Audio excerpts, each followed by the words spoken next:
Welcome to my library where I currently have 88 books that I have not read. I cannot believe that I have 88 books on my shelves that I have not read.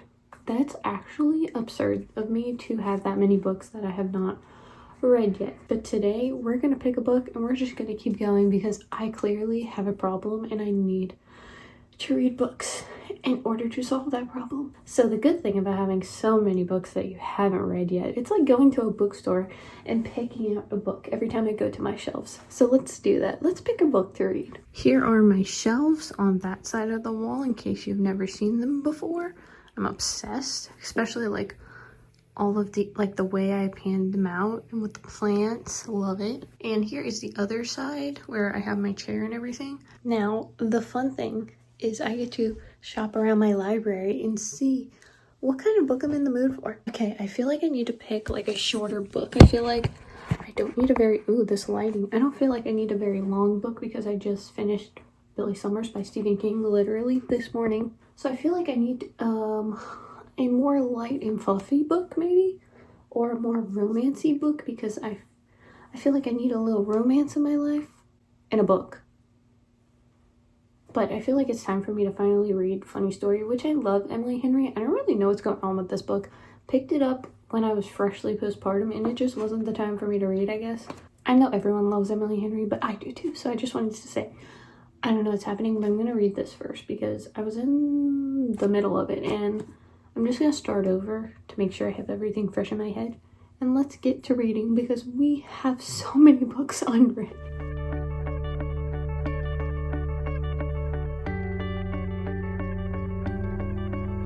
One, I really missed Emily Henry's writing. I love her writing. Her writing's so easy to follow, but also so entertaining. Basically, there's this girl, Daphne, and she moves to a city with her fiance. Then her fiance, Peter, actually decides that he's in love with his best friend, Petra, who was actually also with someone named Miles. So Petra and Peter become a thing, and then Miles and Daphne end up moving in together to basically split the rent in so she has a place to live, and then we go from there. Hello everyone, yes, I am wearing a Pandora shirt. I am on chapter 9, page 84, and I remembered why I love Emily Henry's book so much, and that is because this woman can write some dialogue.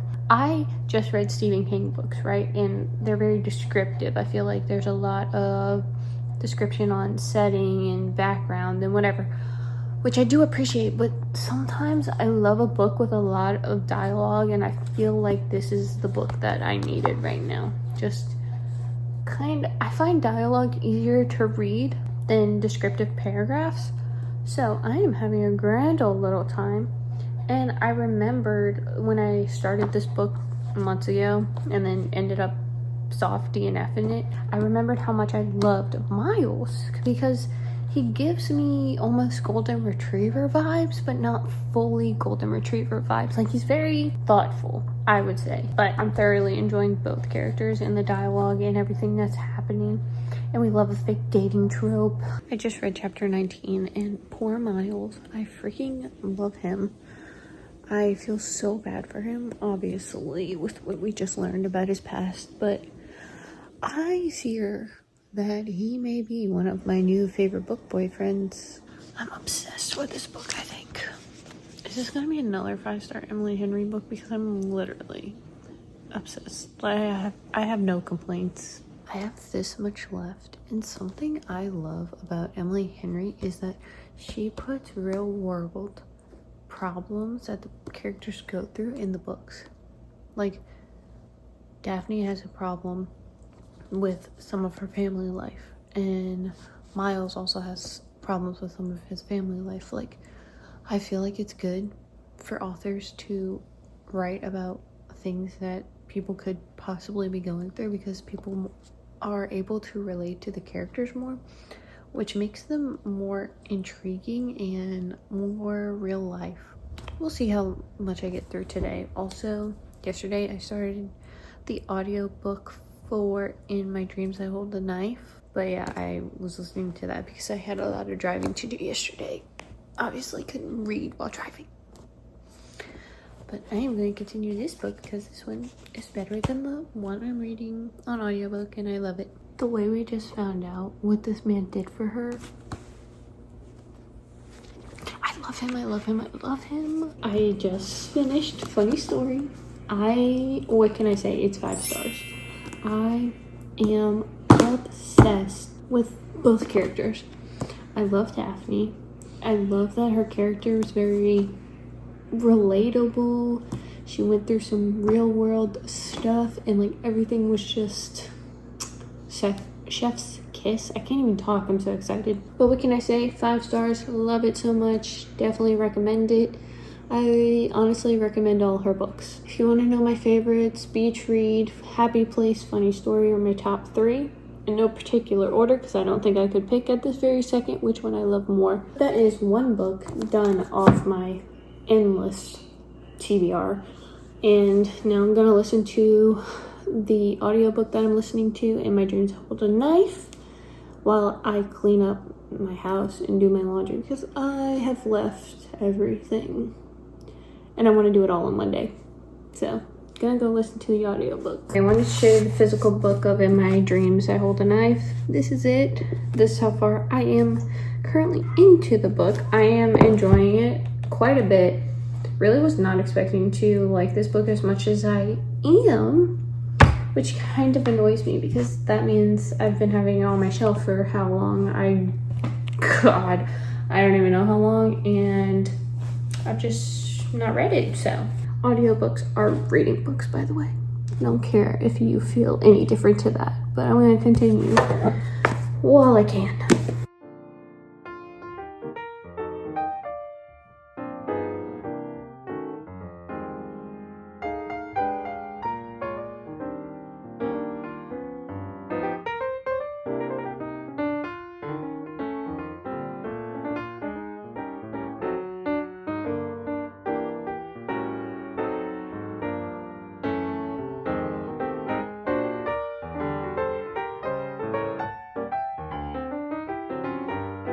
This book has quite a bit of dark things that happen or are talked about, and I just wasn't expecting that from this book. I feel like every time I turn a page or every time we start a new chapter, we're talking about something depressing or someone's being a terrible person or like all kind of crazy stuff. The first person I thought done didn't, but now I have a second person that I think did it. So we'll see if I'm right or wrong, because I'm not really sure. Okay, the lighting's not the best, but we have to make do with what we have. I, in fact, finished In My Dreams I Hold a Knife this morning, and I will say I like this book a lot more than I ever thought I would. I feel like it took me a long time to pick it up because I'm like, I don't know anything about the book really. I didn't remember what it was about, why I picked it up in the first place, but I was thoroughly impressed with how much I enjoyed this book. In case I didn't explain the basic premise of this book, we basically follow one main person. Her name is Jess, and she's in this group of 7 people who went to school together. Well, in the time they went to school together, one of their friends ended up getting murdered. Her name is Heather. So then we go through a then and now timeline. And in the now timeline, it's been 10 years. They're all getting back together for a reunion, and they all try to figure out who did it. And I will say I was kind of right on who did it, but I wasn't completely right. But that is that. I gave it 4 stars. I thoroughly enjoyed my time with the book. I feel like I didn't update you guys as much with that book because I started the audiobook while I was driving. So I was like, I can't really film and drive because that's illegal. The next book I picked out is The Rom-Commers by Catherine Center. I have never read a Catherine Center book. This is the first. Then I picked this one up because 1, it's a beautiful cover, and 2, it's got sprayed edges. Look how gorgeous. A lot of people really love Catherine Center. I just haven't picked up a book by her. Now I have. Now I'm about to try it for the first time. Do I know what this is about? Not a clue, but that's how I like going into books.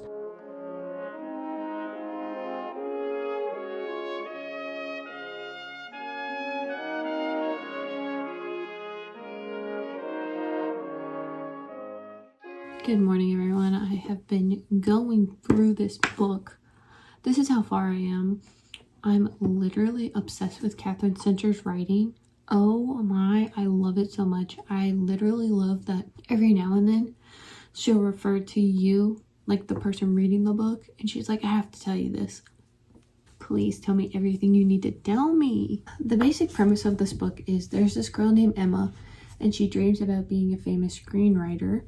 And she really loves rom-coms. Well, one day her ex-boyfriend calls her and he's like, hey, I got this gig for you in LA where you could write for this guy named Charlie and like help him finish a rom-com, because he's not really like, that's not his favorite thing to write. Like, he's not really good at writing rom-coms, but he has to. But Emma's like, I don't know if I could go do that in LA, because she spends her days taking care of her father who's been in an accident and he needs full-time care. So she ends up going to LA to write with Charles, who I thought was like this older man. I don't know why. In my head, I'm like, oh, he's an older guy.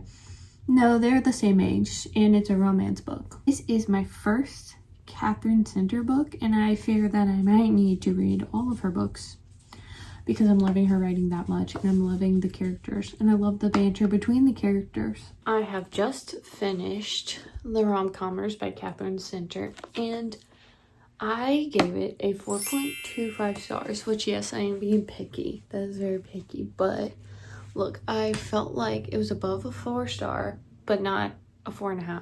I don't know, that's just how I felt. I felt like it was a 4.25 stars, but I will definitely be picking up more Catherine Center books because I love the banter between the two characters.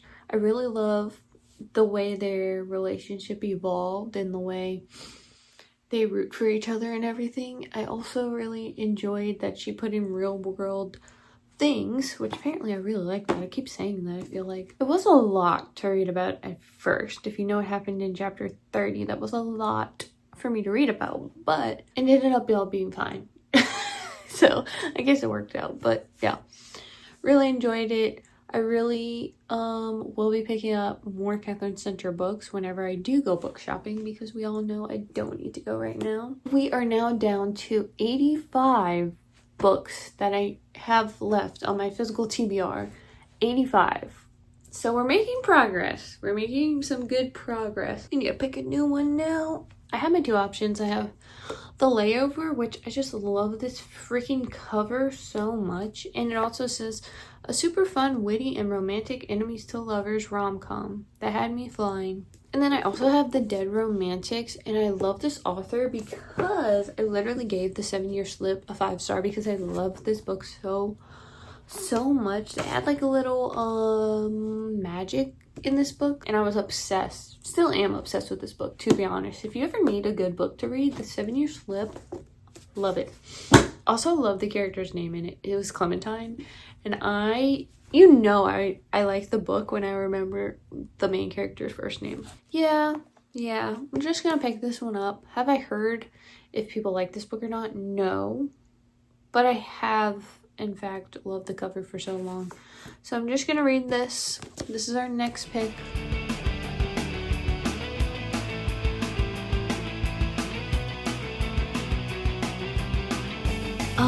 I have like a not so great update on The Layover so far. This one is falling a little bit flat for me. I mean, I'm still reading. I'm only on about to start chapter 4, so I'm gonna give it more of a chance, but right now I'm like, little book update for you. I am on page 130, chapter 12, 40% in according to Goodreads, and let me tell you, this is definitely a cheesy romance book. So if you ever feel like you just need a read that's just literally the cheesiest thing you've ever read in your life, the main characters, Jack and Ava, have beef. I don't really understand the beef. Like, I get it to an extent, but like it's a little drawn out. They have an unexpected layover and they're like at the beach and stuff, so that's fun to read about. At least I'm not reading about them on a plane anymore, because I got tired of reading about them on a plane. I get it, they're flight attendants, but like I just don't care that they're on a plane. but I thought it would be a little bit less cheesy, but I don't know what I was expecting. I should have just expected that it was a very cheesy romance book. But yeah, that's my thoughts so far. I have just finished The Layover and I gave it 3 stars, which is lower for my ratings, but like 3-star, if you think about it, it's a 1 to 5-star scale, so 3 is like right in the middle. Like, it's good, but I wouldn't like read it again. I will never ever think about these characters ever again. It is literally what you think it is. It's a cheesy rom-com, but we have made some progress in this video. We read 4 books and now we are down to 84 books on my physical TBR, which I will still be plowing through, don't you worry. But thanks so much for coming to hang out with me while I try to hammer down and try to get some of those books read. And thank you so much for hanging out with me, and I hope you have a great day, and I will see you guys next time.